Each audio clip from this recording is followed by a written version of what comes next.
Assalamualaikum warahmatullahi wabarakatuh. Izin memperkenalkan diri, nama saya Anggi Agus Subarkah, peserta Latsar CPNS Kabupaten Majalengka, Angkatan 15 NDH 18 tahun 2022, Jabatan Terampil Perawat di UPT Puskesmas Balida. Di sini saya akan mempresentasikan hasil tugas saya, yaitu analisis isu dan gagasan kreatif mewujudkan smart governance. Saya akan memaparkan 6 isu yang ada di instansi saya bekerja. Langkah pemecahan masalah yang pertama yaitu identifikasi isu, 2. Menentukan isu dengan USG, 3. Analisis isu fishbone, 4. Gagasan untuk penyelesaian masalah. Identifikasi isu yang pertama yaitu kurangnya kesadaran pasien untuk tidak merokok di lingkungan puskesmas. Dampaknya yang pertama, berbahaya bagi kesehatan perokok dan orang di sekitarnya. Yang kedua, mengganggu kenyamanan petugas dan pasien lain.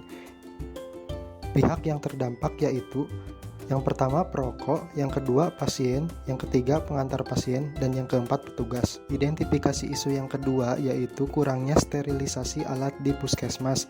Dampaknya yang pertama, resiko terjadinya infeksi pada pasien. Yang kedua, memperlambat masa penyembuhan pada luka pasien. Pihak yang terdampak yaitu pertama pasien.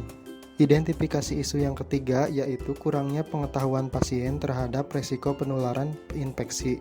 Dampaknya, yang pertama terjadinya infeksi nosokomial, yang kedua resiko terjadinya penularan penyakit berbahaya melalui udara, cairan, dan kulit tanpa disadari.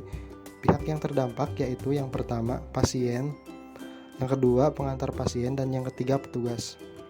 Identifikasi isu yang keempat yaitu belum tersedianya kotak saran di puskesmas.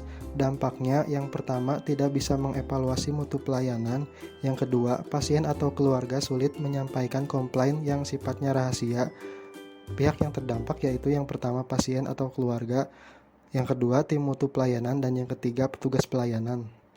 Identifikasi isu yang kelima yaitu kurangnya media informasi pada puskesmas.